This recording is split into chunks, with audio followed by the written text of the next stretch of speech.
welcome back for another garden tip with Molly at Botanica. Today we're going to be talking about deadheading roses. A lot of people have roses in their gardens, and after they're done blooming, they look okay. Hips are what's left over after the rose blooms, and some people like to leave those.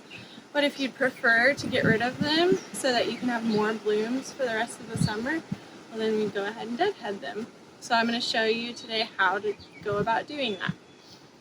So there's specific ways that you need to deadhead so that you do get more roses. And where your roses are done, you want to look for a leaf with 5 leaflets on it, and that's where you would cut back to.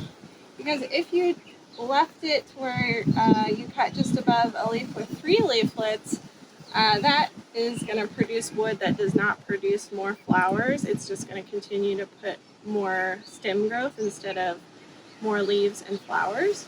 So you want to make sure that you find a leaflet with 5 leaflets first.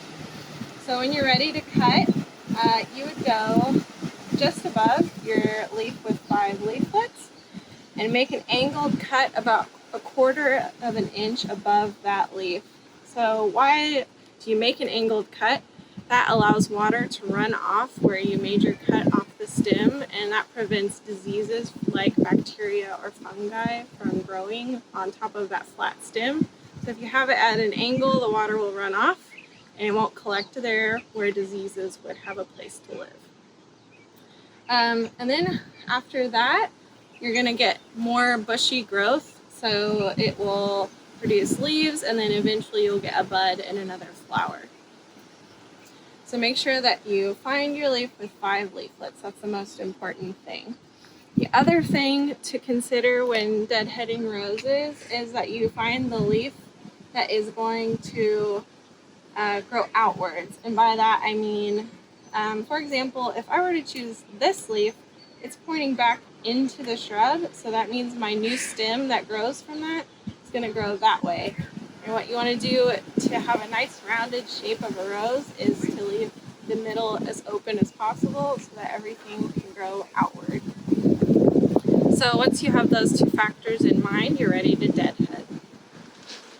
So what we'll do is start with a pair of clean pruners. You can clean them with alcohol, is the easiest thing to clean, but if you just have soap and water and wipe them down, that'd be better than just starting with dirty pruners, and the reason for that is disease prevention again, fungus and bacteria and also viruses.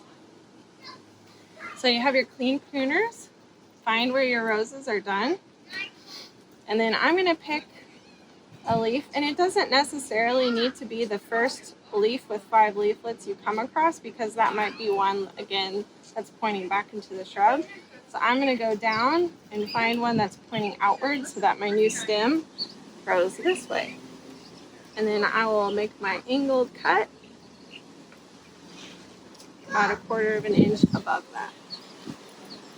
So then you're done, and you want to dispose of your pruning cuts. And if you go farther down into the shrub, that's considered light summer pruning, and that's perfectly okay because you want to make sure that you maintain the shape of the rose and also deadhead it at the same time. So roses bloom from mid-May until frost in about October-ish is when we have frost in Kansas. So if you keep your roses deadheaded, you're going to have beautiful blooms all summer long. And so it just is a really quick job to do, and you'll get a lot of reward out of it. So thanks for tuning in for a garden tip with Molly, and we'll see you next time. Thank you.